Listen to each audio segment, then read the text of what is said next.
We're seeing a lot of people get dismissed or not formally charged after a lot of hard work from law enforcement, because we, like all these other cops, we are experiencing pursuits on a daily basis.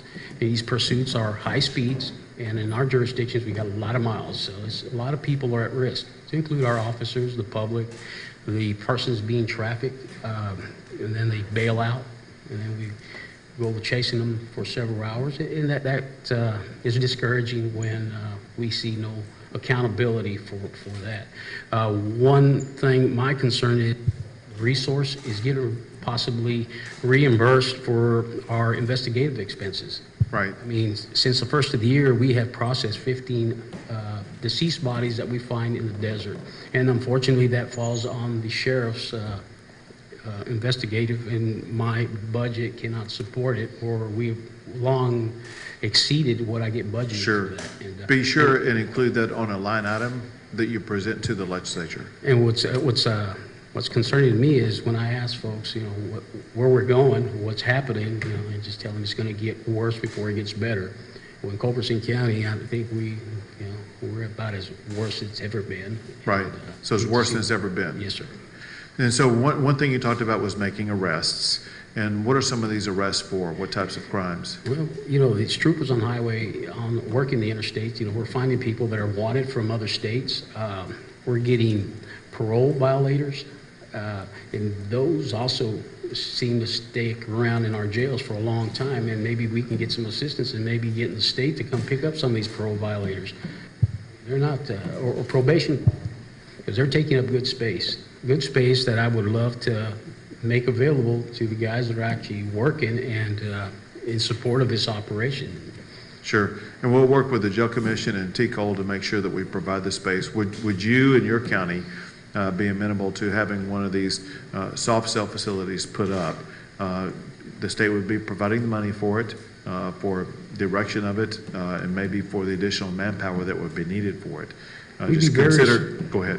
We'd be very receptive to that. I do have the smallest jail in the area, but we make the highest number of arrests. And when we exceed those bed spaces, like I said, we have to contract it out at our local taxpayer expense. But yes, that would be an option, sir. Okay. Yeah. All right. Very good. We're going to continue this, but let me address these folks real quick, take a few questions, then we'll continue with the conversation. So what's going on today is, beginning a month ago, our office began the creation of a border security project team, task force, to make sure that where the state is working in collaboration with local officials, especially sheriffs. Everybody sitting around this table in front of me is a sheriff among border county regions, a sheriff of areas that are being overrun with an excessively high volume of people who are coming across the border. We promise to meet every other week to talk about what is going on, what is needed, what steps need to be taken to make sure that Texas and local officials are better able to address this massive influx. The people in the white hats in front of me, they are the tip of the spear. They're the ones who are having to deal with the most immediate consequences of the incredible large influx of the number of people coming across the border.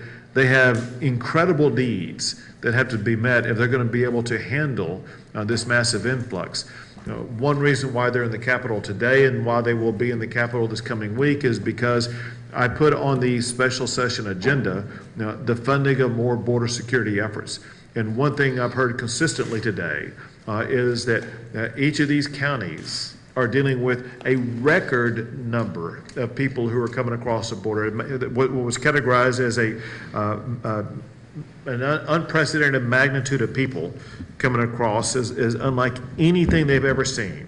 And many of them, as you've heard already, are people who are subject to being arrested. And when they are arrested, there are issues about where they can be placed. The volume of people who either are arrested or who need to be arrested is so large that we are all working with the Texas Jail Commission as well as the Commission on Law Enforcement to make sure that we're going to be able to arrest more people and then jail more people as well as meet all the legal standards as we go about that process.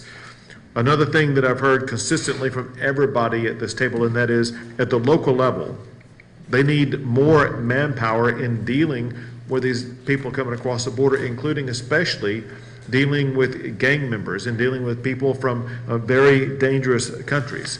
One of the gang members, or one of the gangs that was referenced by one of the sheriffs was called Tango Blast. It's just one of a multitude of gangs that operate on both sides of the border, but are also involved in the human trafficking and human smuggling that's taking place in the state of Texas. One thing that we've talked about is identifying more jail cells for those who are migrants across the border illegally, who are arrested, and we're working on strategies here today, but also we'll continue to work on strategies with the state legislature to make sure that we have the funding that is needed to provide jail cells for everybody who is arrested. We also need more judges. It's one thing to arrest somebody, but you have to have judicial magistrates to go through the processing of that.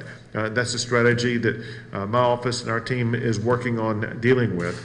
And another concern raised by, I think, literally everybody that I've heard from so far is a massive increase in high-speed chases and dangerous smuggling encounters. When you say those words, it really doesn't capture the magnitude of the danger that our law enforcement officers are going through whenever they go through those high-speed chases, as well as the danger to local residents. When you have speeding cars trying to escape law enforcement in your local community, you never know when those speeding cars are going to be running into somebody, killing somebody who is a Texas resident because of the criminal activity by the people who are involved in the high-speed chases. In addition to a massive increase in the number of stash houses that the Texas Department of Public Safety has been involved in interrupting and intercepting.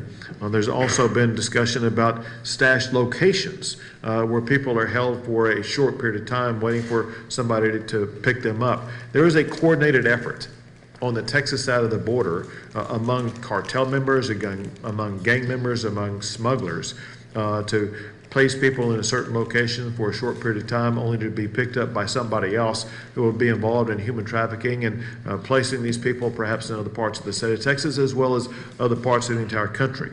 And we have people here talking about challenges that they are facing from counties 150 miles inland from the border. A lot of people think that this is a border-related issue, and it is a border-related issue. However, this is also an issue that affects counties across the entire state of Texas, and really goes far beyond that, because the people coming across the border, the contraband they bring, the fentanyl drugs they bring, everything else that they bring across the border doesn't just stay in Texas. It goes to other states across the entire country, which is exactly one of the reasons why so many other states across the country are providing resources to Texas to help us deal with the challenges that we're facing along the border. Bottom line is, because of the current administration's complete abandonment of enforcing the laws that were passed by the United States Congress concerning immigration, there is an unprecedented increase in the number of people coming across the border. And the federal government has, because they abandoned their responsibility, they have left it to the state of Texas as well as to the counties that are represented here today to have to pick up the load of responding to the unprecedented number of people coming into our country. Our message to the country is that even though the federal government may have abandoned their responsibility, we are not going to abandon our responsibility. We have here with us today people who believe in the rule of law, people who will enforce the rule of law, and there are others like them across the state. And we are not going to abdicate our responsibility to make sure that we are enforcing the rule of law. We're just working on the strategies that are needed to make sure that the state of Texas is providing our local officials every tool and every resource they need so that they're going to be able to keep their community safe. With that, I'll take a few questions, and then we will continue our conversation. Yes, so Governor, you said before, Governor, you were going to build a wall. A month ago, you said you were going to build a wall. And as I recall, you said you don't have a plan, you don't know where it's going to go, you don't know how much it's going to cost, and you don't know how long it's going to take. You and I are exactly the same age. Do you think even in our lifetime that this wall will be built? So- Or is it just a cynical political ploy? Yeah, and well, it's a very uninformed question, but I need to give you the information because a lot has, That's what you said. if you would, let me answer the question. That's what you said. A lot has transpired since the last time that we spoke. And what has transpired, the first step that had to be done is we needed to hire a program manager. And the Texas Facilities Commission has already begun that process, as well as the Texas Facilities Commission has already received bids for building the wall. The cost is coming in lower than what we thought. The speed at which the wall will be able to be built is coming along faster than what we thought. And the money that will be provided for building the wall is going to increase. And so everything is happening candidly at a quicker, more effective pace Where's that for money gonna us to come build. from, For us though? to Where's build that money going to come from the state of Texas. The federal government is not going to provide it. $250 million, you said. Yeah, The last time I saw the price for all this, just from Trump, was $12 billion. So where's the rest? And that was him. So where's the rest of the money? So we had bids in already. Yeah, but how much? Next question. According to Customs and Border Statistics, Governor, Randy Clark, Breitbart, Texas, are you going to coordinate the construction of this with the Border Patrol to make sure we're using Texas right-of-way land that we might already own with Texas Department of Transportation? So we already have a large number of mileage that is being offered by residents who own property along the border. We also have a large number of mileage that the state of Texas owns along the border. And so we have more mileage available to us to build a border wall than what has already been built in the state of Texas by the Trump administration.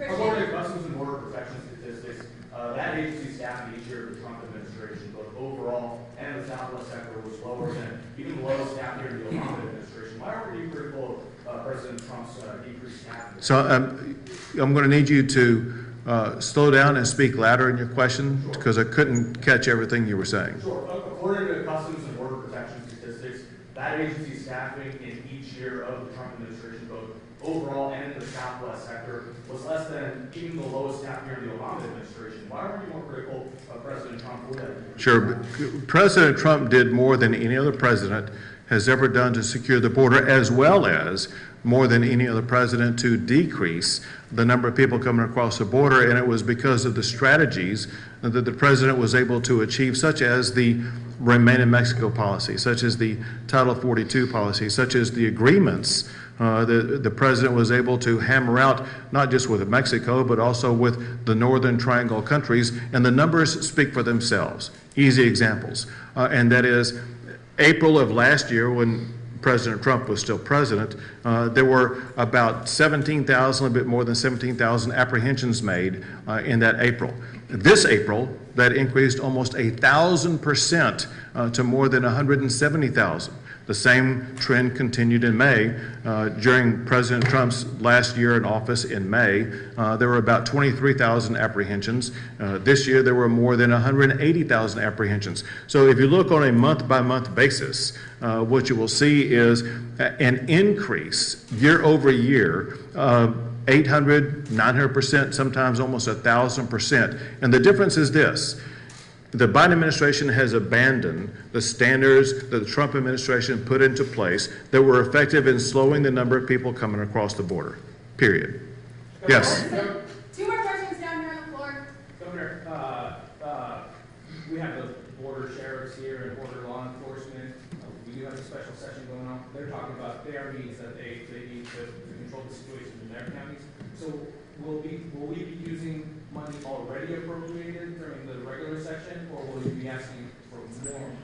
I'm asking for additional appropriations from the state legislature during the special session to, in part, fund the needs that the sheriffs have articulated, but also to fund, in part, additional strategies that will be conducted by the state of Texas. Last question, Chris. Hey, Governor, these sheriffs are going to be arresting more people, housing more people, and presumably they're going to need lawyers. Is the state going to be paying both ends of the freight on that? Right, no, yeah, so that's one of the cost figures, and that is there is a legal requirement to provide defense for somebody who doesn't have the resources to pay for that defense. And so, yeah, that's one of the costs involved in the overall process of the criminal justice system.